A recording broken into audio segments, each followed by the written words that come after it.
We are in for a treat today. We have who I know this, y'all. He is like the sales guru. He's so amazing. And not only is he a sales guru and going to share so many tips and techniques with y'all, but also he is a Wall Street Journal best-selling author. This is an amazing book. You can tell I actually read it, not just trying to show a book because he's here.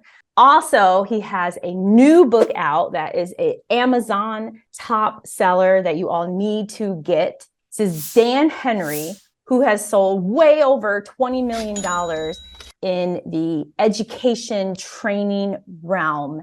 And you are going to be blown away by what he is going to share. And today he is the co-founder at closedeals.com.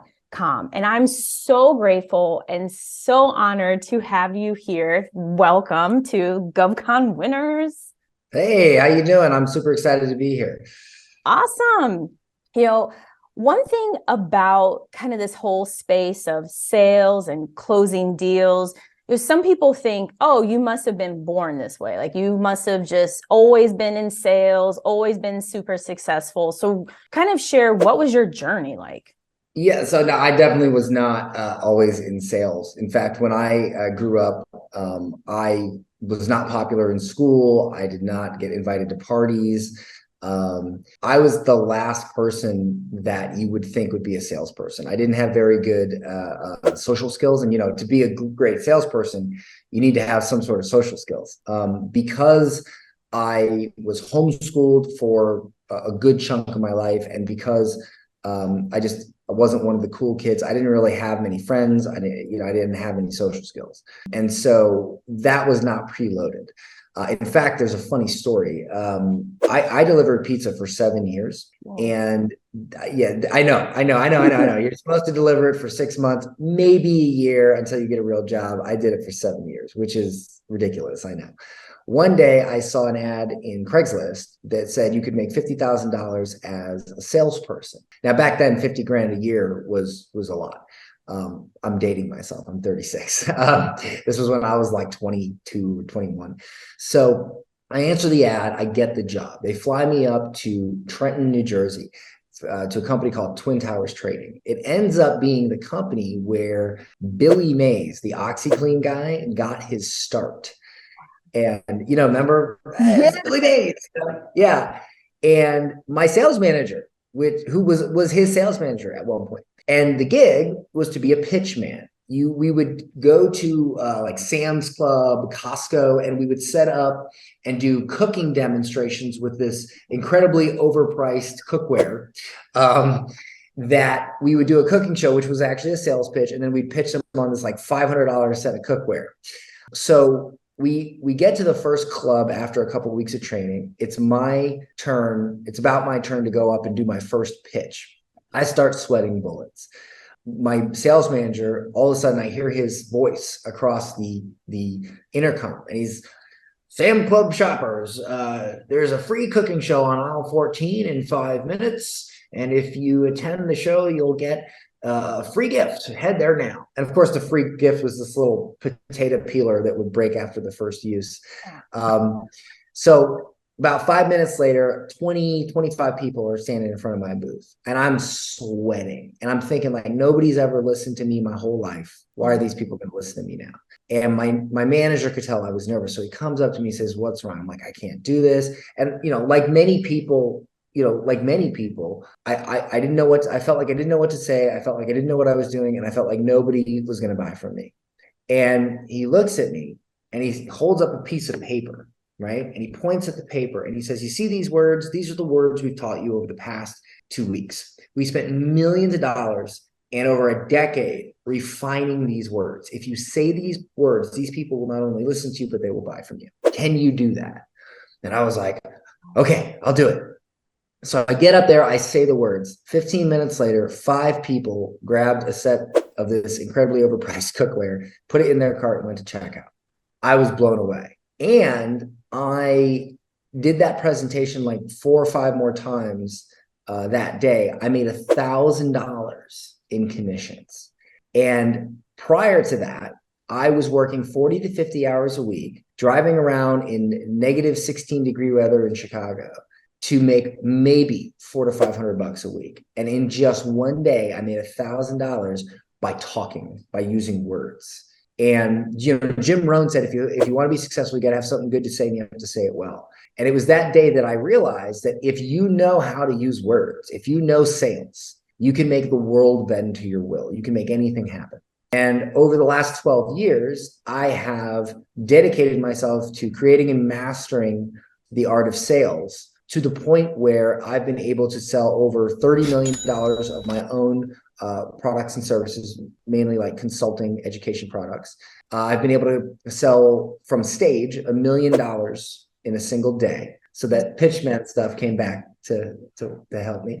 I've written a couple best-selling books, and in my programs, we've helped over 100 people become millionaires and thousands of people create six-figure businesses. And I'm happy to condense the 12 years of what I learned, trial and error, into these 30 minutes with you to share what I can with your audience. Well, we're honored, blown away, because you just shared so many things that I know I can relate to. So I know if I can relate to it, those who are watching can also relate to it too. And especially in the space of government contracting, just being an entrepreneur, sales is vital, whether it's in a proposal, it's over the phone, it's going to a networking event, it's a one-on-one matchmaking. It is vital. So for those who maybe, this is still new for them, they're not really sure, maybe others haven't listened to them. What are like what's the foundation for this is needed for you to definitely excel in sales? Yeah. So one really interesting thing is that most people think that they actually need to say things. They need to talk a lot in order to sell. And the truth is, you really don't want to talk a lot. You want your customer to talk a lot. So here's the thing with sales. Most people think that they have to say a lot on a sales call. In reality, you should be saying very little. You got to understand, no one believes what you say. They believe what they say. So, when you are on a call and you're selling somebody, you got to remember, you're the slimy salesman.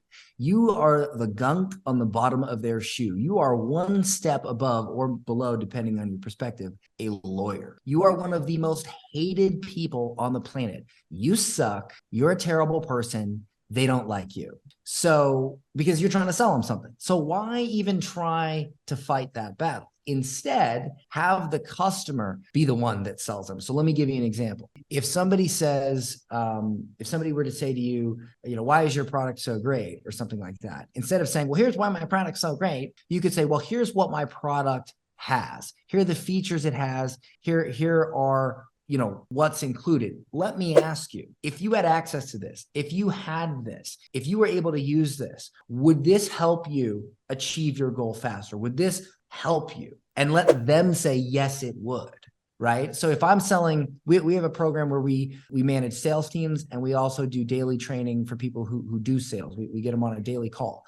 So for instance, I would not say, hey, we can do a daily call with you. We have an enterprise level sales system. If you get on these daily calls, you're going to sell way more. I would say, hey, you know how there's these huge companies out here that have enterprise level sales teams. They have enterprise level support, training, all this. They have an unfair advantage over the little guy. Well, let me ask you, if you had access to enterprise level sales training like that, if you had access to a team that you could work with every single day to help you overcome objections, prospect, follow up, stay in a positive mindset, would that help you close more deals? And they go, yes. And they go, well, how many more deals do you think you could close at least an extra 2 deals a week? Yes. Well, what's that worth to you? Well, my average deal is worth $10,000.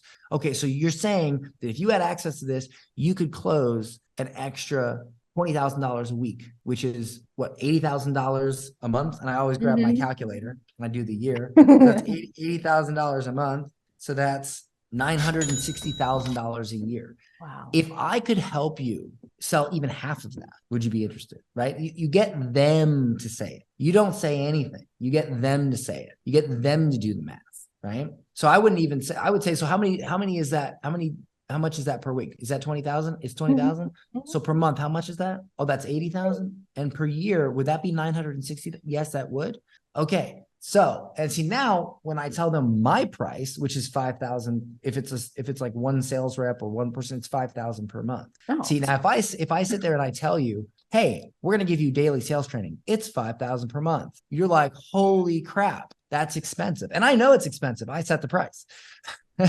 But if I talk to you about how much it costs you not to have it, and you realize it's $80,000 a month you're losing, and then I say, well, you're going to get access to this enterprise level sales training for 5,000 a month, then all of a sudden 5,000 a month doesn't seem like very much. And look, we've had people literally sign up to this, and they'll say something like, Dan, I thought this was a crazy price, $5,000 a month. Like most courses, they're like $5,000 per year or something. This is $5,000 per month. And then they say, but my first week, I'm just getting warmed up, and I closed an extra 12,000 this week. Wow. And it's like, so thank you for selling this to me. And that's the thing is, most people, and here's a really big thing that you got to get, is that most people never make the first sale. They never make the first sale. And the first sale is you. If you have not bought something like what you're selling, if you have a problem and you've never invested a lot of money to solve that problem, how can you possibly expect to get on the phone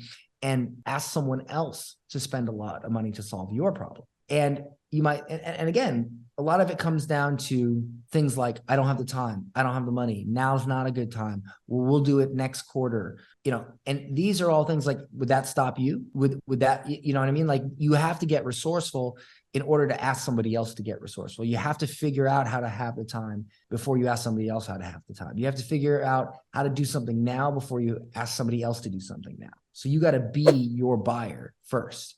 You attract who you are. You attract people like you. One exercise that I have people do sometimes is I say, write down the top 3 or the top 5 objections you give when you are buying something. Write them down. So they write them down. And then I say, now I want you to write down the top 3 or 5 objections you get when selling something. Write those down. And what most people find is that those 2 lists are very, very similar. And it's because you sell like you buy. So if you always have to talk to the wife, you're going to get people that always have to talk to the wife. And if you can't make a decision without your wife, you're never going to be able to ask somebody else to make a decision without their wife. And I know that's not your audience, but that's just an example, because I don't think anybody out of government would be like, yes, but the point remains, So that is one thing, is you have to become, to give you one more example, if you take 2 people that are selling a product and they have 0 sales training, none whatsoever, 0 sales training, but one person has bought the product they're selling, who do you think is going to do a better job of selling it? Person who purchased it. The person who purchased, because they know the product, and more importantly, they actually took the leap to buy the product. Very difficult to convince someone to take a leap when you've never taken a leap yourself. And this is excellent, because in the government space, it's one where they still talk to other people. There's this huge procurement process that happens behind the scene, just like with companies and even in households. It may look different or have different titles, but there's often we're still conducting market research. We're still looking. We don't know. There's still a lot of those common objectives. And what you talked about. I understand that you don't. I understand that you're still doing research. Let me ask you: is that the only thing holding you back from moving forward today? You isolated the objection. Is that it? Is there anything else? Right? Is there anything else? Well, what do you mean by that? What are you hoping to find in your research? You fact find. You figure out because look, here's the deal. When most people say something, then it ain't what they're thinking. It ain't what they're thinking. Okay. Have your people ever run into a situation where they're considering buying one of these government contracts, one of these products, and maybe the government official says, well, we've done deals like this before and it hasn't gone well. What makes you any different? Yep. Okay. I actually had this guy say that to me on the phone not too long ago. What did you say in return? What did you say back? I said, I said, I'm really sorry that this has happened to you. Because he also said how he got burned by 3 different companies. I said, listen, I'm really sorry that happened to you. I said, I don't know these companies or, what happened. I said, but here's what I can tell you. Here is how we are. And then I went in, I changed the tone of my voice and I said, we are, and I started to explain like, we're the best with this, we're the greatest with that. You're not going to have to worry about any issues with this. You can, and I started to highlight all the successes that we've had for clients. Would you like to sell more of your stuff? Yes. Would you like some advice? Yes, of course I want advice. Never say that shit again. Okay, I'm not saying it again. Never say anything like that again. And that is what most people say. And that is the exact thing you should not say. Okay, not Here's saying what it again. You say. Yes. You say, I understand that you've engaged with companies like this before, you've bought products like this before, and you have got burned. Totally understand. Can you give me an example of a time you got burned? Can you give me an example of what happened? Because here's the thing. They're not actually thinking what they're saying. They're thinking of a traumatic event. How many times have you seen someone respond to trauma in real life where you'll say something and they'll freak out over what you said? Yeah. And it's not that they're overreacting over what you said. It's that they got triggered over a specific traumatic event and they're reacting to that trauma. And it's the same thing in sales. They're thinking of a time they got burned, a very specific instance that happened. And then they're saying, well, I had this thing happen. How are you different? Now, if you go and you say, well, we're great because of this and that, it doesn't do anything. But if you say, what happened? What can you give me an example? And they say, well, I bought this truckload of this. And then after I bought this truckload of this, I couldn't get a hold of the company. The sales guy wouldn't talk to me anymore. I had to talk to this other person, and it just blah, blah.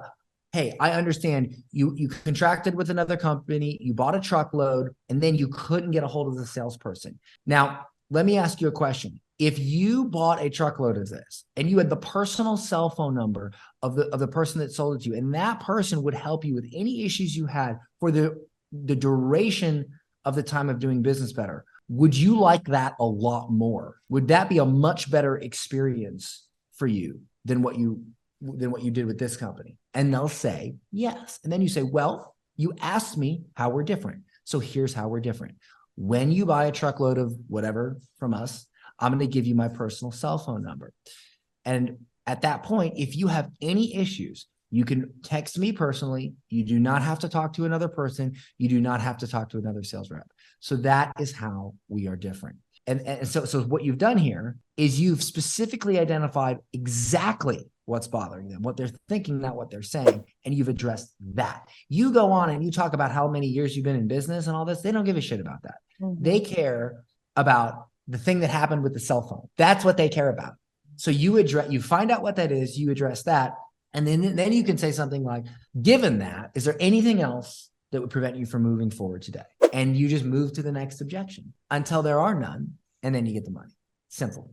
And it's great too, because then you get to isolate, you get to also learn what your competition did in the past. Because especially in government contracting, there's this notion that, oh, we got to work with small businesses. We set aside 23% for them. But in reality, they love working with large, big businesses like IBM and Amazon and Lockheed Martin because of just how they view them and how they operate. And so it's great to know that, because then it opens the door continuously for all of us small businesses. But all these people buy and sell the same. You realize that, right? That whether you work for a big company or you work for a small company, you still go home and you take a piss the same. You drink water the same. You do everything the same. You're a human being. Okay. You don't go wake up in the morning and piss purple, right? Everybody. Okay. Like you're not an alien. You're a normal freaking person. I don't care who you work for. People have insecurities. People think about things, but say different things. People have traumatic events and they respond to them.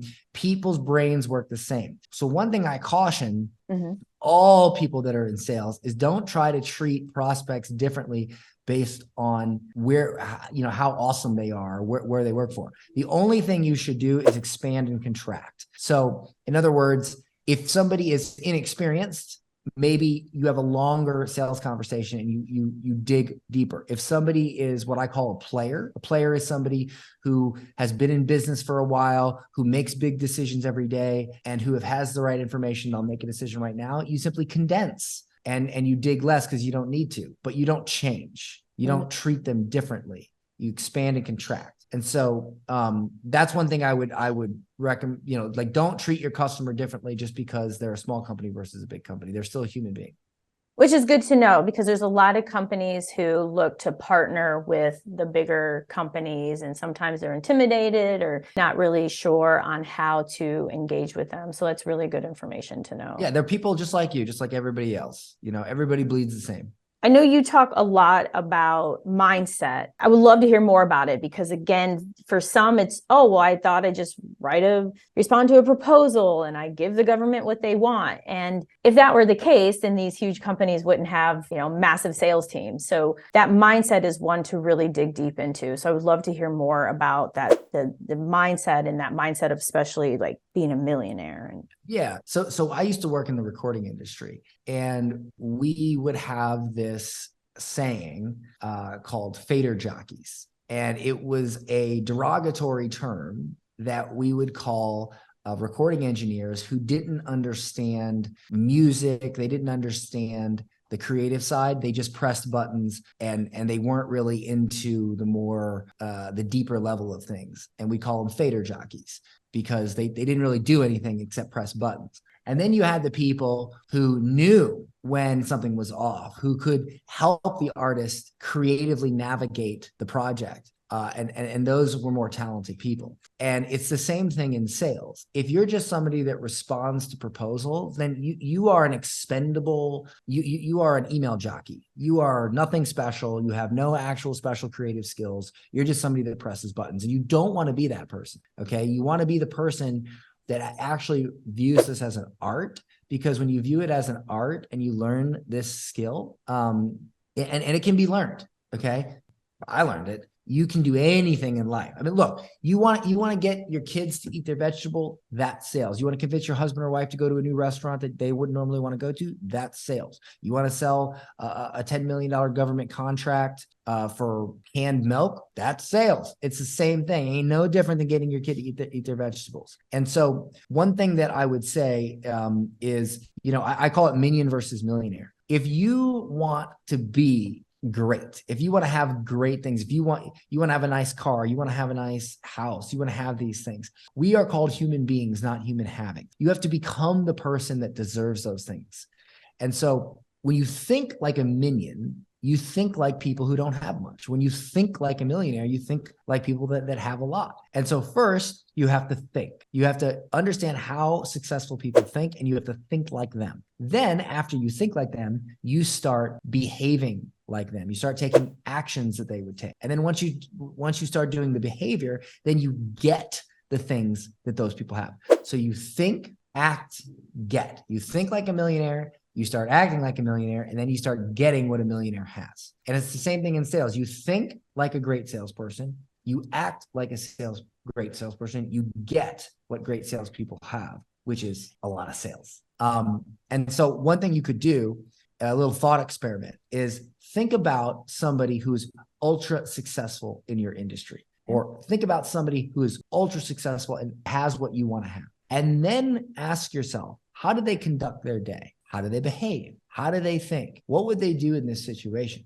And then ask yourself if you are in alignment with that. And if not, then you need to start acting like it. Think of a future version of yourself that has everything you want. How does that person live? How does that person conduct themselves? Start acting like that person, and that future person will move toward the present. That is powerful. That is definitely powerful, because we all have someone, and then it just shines that mirror right back on us, that reflection of, oof, we got to think about this. Think about this. If you buy a plane for your personal use, right? You want to fly your own plane. What's one thing you absolutely need to have in order to fly your own plane? So you gotta have a plane, you gotta have money. Yeah, but you have to learn to fly the plane, right? You gotta learn to fly. So you need flying lessons. Right. So what happens if you don't take flying lessons and you try to fly that plane? well, probably not going to end too well. Yeah, Unless it's in a simulator. crash and you're gonna burn and you're gonna be a charred piece of idiot pilot. Okay. And so it's the same thing in business or in sales. You see, it's funny. If you want to defend people in court, you go to law school. If you want to operate on people, you go to medical school. If you want to fly a plane, you take flying lessons. If you want to drive a car, you take driving lessons. But for some reason, most entrepreneurs and people in sales have this crazy idea that they can be amazing at sales, amazing at business, and never take any business or sales lessons. It is the most insane thing. And if you right now are watching this and you think that you're going to be a successful business person or a successful salesperson, and you have invested nothing into your craft, you, sir or ma'am, are fucking crazy and insane. And if there was a padded room that we could put you in, you would be there. That room actually exists, and it's called poverty. Okay. So that's the thing is, you don't have to spend hundreds of thousands of dollars. Maybe it's a book. I mean, grab your phone and look at your screen time. How many hours per day do you spend fiddling around on social media that you could be reading a sales book? Okay. Like you could be reading a book on how to hone your craft. It is 2023. If you have a cell phone, you have no excuse to be poor. It's you. No. It's all you. That's the truth. That's the mindset, in my opinion. I support it and agree with it, because it goes back to when you really look at that person or company that you put up there you would love to be, chances are they're doing a lot of things that you're not doing. Yeah. And it's coming to terms with, how do I close that gap? What can I do? And especially, as you said, in 2023, we all have a phone. You need to get his pocket guide. It's easy to access. Buy my book. Yeah. Now, look, if you're now before I get the social warriors to jump on my back, look, I get it. If you are being held hostage by the Taliban in a cave in Afghanistan with no running water and internet, and you're poor, yes, that sucks. Shit happens. It's not your fault. But for everyone else, it's your fault that you're poor. It's your fault that you don't have as much money as you want. It is 100% on you. And the reason for this is because we prioritize how we feel over what we want.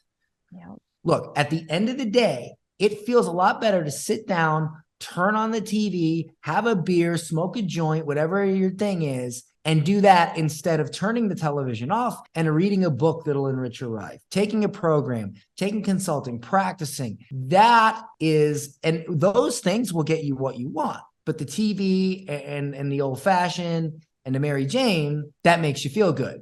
So ask yourself every day, are you prioritizing how you feel? It's the same thing with today. Like, people give harsh advice and everybody reacts to it and gets offended to it. It's because they're prioritizing it. Look, if I tell you that you suck because you don't read any fucking books and you don't practice anything and you don't try to get better at what you do, that doesn't make you feel any. Dan, why are you so mean? Why? Oh my, that makes me feel bad. Yeah, it makes you fucking feel bad. Okay, of course it makes you feel bad because you're doing something shitty and somebody said, hey, this is shitty.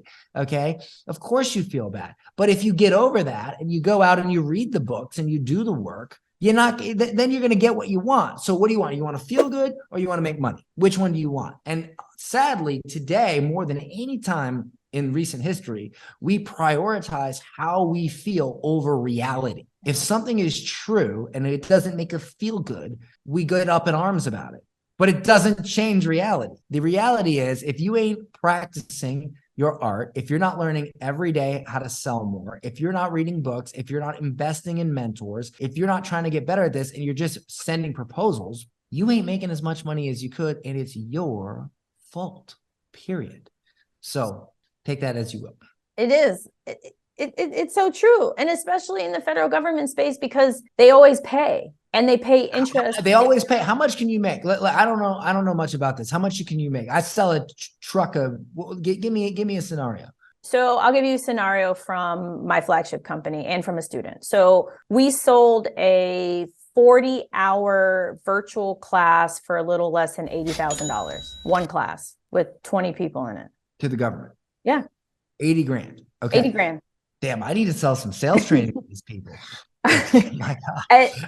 and then also there's one of my students, he flipped fencing material. So he bought fencing material, made about, I think 15% on that, found a What did you company make to, on that? it might have been, I'm trying to remember the numbers, maybe 5 to 10,000, something in that range. So every time you get the government, who always pays and overpays, to say yes, you make $5,000 to $10,000 or $80,000. You don't think it's worth turning the television off and learning how to fucking sell? Like what's wrong with people? I mean, dude, when I made that first $1,000, in commissions, I knew that if I got good at this, I could make the world my oyster. I remember one time, this is before I stopped doing personal one-on-one consulting. I had this crazy idea. I said, you know what? I'm going to sell a $100,000 offer. It's 4 dinners with me, and we'll sit down and we'll talk about your business, your sales process, 4 dinners. And I didn't think anybody would buy it. I just threw it out there just to see what would happen. You know what happened the week I offered it? 4 people bought it. Whoa. Yeah. And then I had to stop offering it because I didn't want to get fat having dinner all the time. No, but the reason I was able to sell it is because I knew how to sell. And because I took the time, instead of prioritizing comfort and how I felt, to learn a skill that would get me whatever I wanted in life. I remember one time I saw this $2 million condo in downtown St. Pete, and I really wanted it, but I just didn't like the idea of reaching into my pocket to pay for it. Mm-hmm. So I did a challenge, where it's like a virtual event. And I taught something for an hour a day for 5 days. And at the end of the 5 days, I made an offer, and we did $850,000 in sales. So, and I that was my down payment for the condo, but I only put like 500 down. I, use the rest, but you know what I'm saying? Like, if you know how to sell, imagine if you got on 100 calls with government people, right? And you don't know how to sell. And so you sell 1 or 2, but then all of a sudden, you know how to sell and you sell 10, you've 10x'd your income. Like, having this skill and taking it super serious is going to be the path to your success. It definitely is, because it's beyond possible, especially because you can sell almost everything to them and they don't question it. So you can sell fencing materials today, you can sell training materials 2 days from now, and then 4 months from now, you can offer staffing for a warehouse for the family. I need to sell some training stuff to the 80 grand for sell. Yeah, I need to sell some of that. Did the government need to learn to sell? Do they need that? Marketing, anything? Well, they definitely need marketing. They also buy like happiness training, motivation training. They buy much of the training that corporations purchase, they also purchase. Yeah, I don't know if they're going to buy any of my stuff. It might not be compliant with their new little view on how things are supposed to be socially. So I'm pretty direct, but they love it too. I mean, there's agencies out there who, most don't know, bring in some type of revenue per se. Okay. Right. So they're going to know how to close deals. They're going to need to know how to negotiate. We'll talk about that after. I'll sell some stuff to the government, get my tax money back. That's right.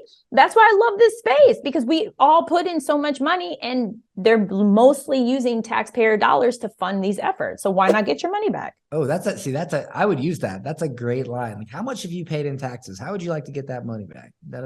Yeah, that's good. It's good. What else you got? Well, my mind is blown. is what I've got right now. I don't know about anyone else. My mind is blown. How can we reach out to you? So I'm super active on Instagram at Dan Henry. And I have if you send me the word objections on Instagram, my chatbot thing will automatically send you it's like a 4-minute audio lesson on how to overcome objections, which is pretty cool, at Dan Henry. But other than that, my companies are getclients.com and closedeals.com. And you should be able to find my books and stuff on there, Digital Millionaire Secrets and The Pocket Guide to High Ticket Selling. And we have a lot of free stuff we put out. Like, we have a newsletter that has sales tips, a lot of cool stuff. So Instagram, super active there. So, and I post like 2 or 3 reels a day with advice. And you have an awesome YouTube page. Oh yeah, I forgot about my YouTube. A lot YouTube. of great content. I love Grant Cardone. You got content with Grant Cardone. You've interviewed I did some interviews people. with him and his wife and Alex Myron. Hormozy, Myron Golden. One of the best interviews with Myron, by the way. One of the best.